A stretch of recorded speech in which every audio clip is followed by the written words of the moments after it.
नमस्कार, मेरा नाम फिनिक्स साहनी है। मैं डिस्ट्रिक्ट सोलन, हिमाचल प्रदेश का रहने वाला हूँ। आज मैं आप सभी को अपनी बीमारी के बारे में बताना चाहता हूँ, जिसके कारण मैं पिछले 3 वर्षों से जूझ रहा हूँ। वर्ष 2020 में मेरे मदर के इलाज के दौरान मैं अपनी मदर के साथ शिमला के सरकारी अस्पताल में गया, जहां मैं 5 दिन उनके साथ वहां उपचार के लिए रहा। उस दौरान मुझे वहां अस्पताल में आराम ना मिलने के कारण नक्सीर आई। घर आकर भी मुझे 3-4 दिन के बाद नक्सीर आई, जिससे परेशान होकर मैंने सोलन के क्षेत्रीय अस्पताल, सरकारी अस्पताल में जाकर उसके बारे में पूछा, तो उन्होंने मुझे वहाँ से यह कहकर शिमला रेफ़र कर दिया कि आपको दिल की कोई बीमारी है। हालांकि उस समय मुझे दिल की किसी भी प्रकार की बीमारी नहीं थी। यूँ तो मैं बचपन से ही हैंडीकैप हूँ, पर उस समय तक मुझे किसी भी प्रकार की दिल की कोई बीमारी नहीं थी। शिमला जाने के बाद, क्योंकि उस समय कोरोना काल चला हुआ था, उन्होंने मेरा कोविड का टेस्ट करके मुझे क्वारंटाइन कर दिया। जिस जगह उन्होंने हमें रखा था, उस बिल्डिंग में ठंड होने के कारण रात को 11 बजे मुझे उल्टियाँ हुई, और वहाँ जो डॉक्टर आए उन्होंने मुझे बोला कि ऑक्सीजन लेवल मेरा डाउन हो रहा है। वहाँ उन्होंने जब मेरा ऑक्सीजन का लेवल चेक किया तो वो 50 और 60 के बीच में आ रहा था, जिससे देखकर उन्होंने मेरे घर वालों को कहा कि मुझे NIV मास्क लगाना पड़ेगा, तभी मैं बच पाऊँगा। पूरी रात NIV मास्क लगाने के बाद भी सुबह मेरा ऑक्सीजन का लेवल 50 और 60 तक ही पहुंच पा रहा था। फिर उन्होंने मुझे वार्ड में शिफ्ट किया। वार्ड में जब मुझे शिफ्ट किया गया तो मेरे टेस्ट हुए। वहाँ भी मेरे ऑक्सीजन का लेवल डॉक्टरों द्वारा 50 और 60 के बीच में ही पाया गया। मुझे वहाँ भी ऑक्सीजन दी जा रही थी।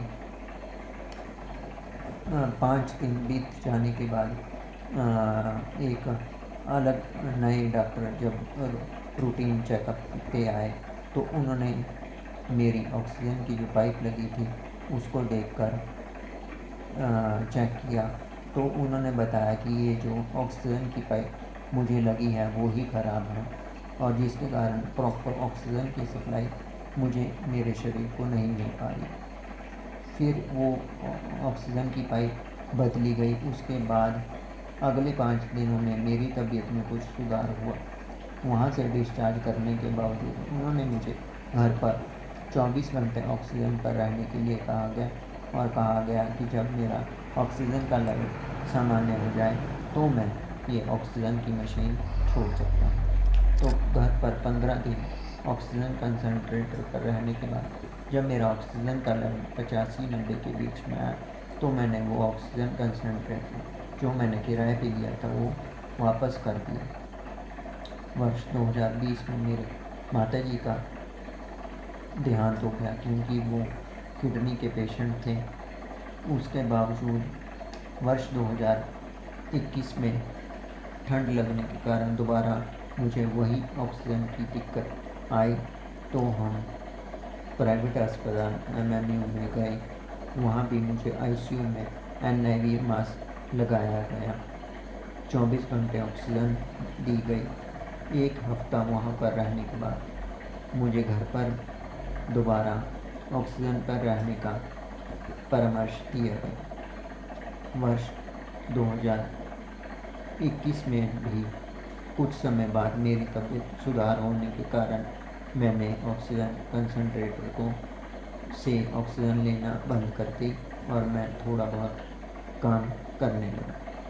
लेकिन वर्ष 2022 में जनवरी में दोबारा तबीयत बिगड़ने के कारण मुझे अस्पताल में एडमिट होना पड़ा और वहाँ पर दोबारा मुझे N95 मास्क लगाया गया और फिर से ऑक्सीजन 24 घंटे लगाने के लिए कहा गया। वर्ष 2022 में से लेकर वर्ष 2024 तक आज मुझे 2 साल 24 घंटे ऑक्सीजन पर ही हो गए हैं।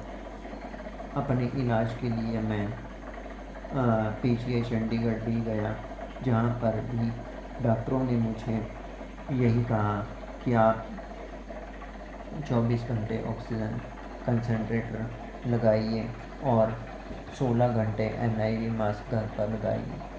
इन सब दिक्कतों के कारण ना तो मैं कुछ काम कर पाता हूँ और एक तो मैं बचपन से ही हैंडीकैप था और इन ऑक्सीजन की दिक्कत के कारण मेरा जब मैं ऑक्सीजन की पाइप थोड़ी भी हटाता हूँ तो मेरा ऑक्सीजन का लेवल दोबारा 60 से 65 के बीच ही आता है और मेरे छाती में पेन हो जाता है।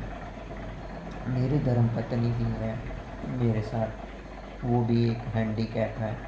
मेरी देखभाल के लिए उसे भी मेरे साथ ही रहना पड़ता है।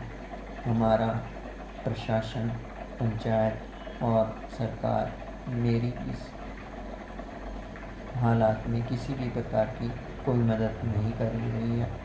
हमने वर्ष 2024 में सरकार को भी एप्लीकेशन दी थी, लेकिन उन्होंने उस मामले में हमारी कोई मदद नहीं की।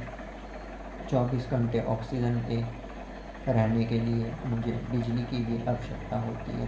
बिजली का उस कारण बिल भी आता है, लेकिन मेरे पास किसी प्रकार का आय का साधन नहीं है। सरकार ने हमारी पेंशनें भी जो हमारी आती थी वो भी काफ़ी समय से नहीं दी गई है।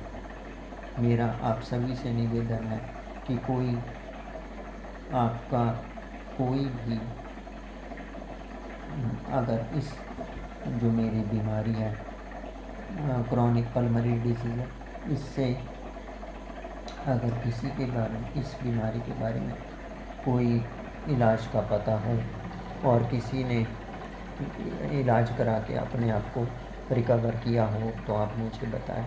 और कोई भी हमारे डॉक्टर बंधु जो पल्मोनरी डिजीज़ के बारे में मुझे कुछ परामर्श देना चाहते हो तो वो भी मुझे ज़रूर कमेंट बॉक्स में बताएं।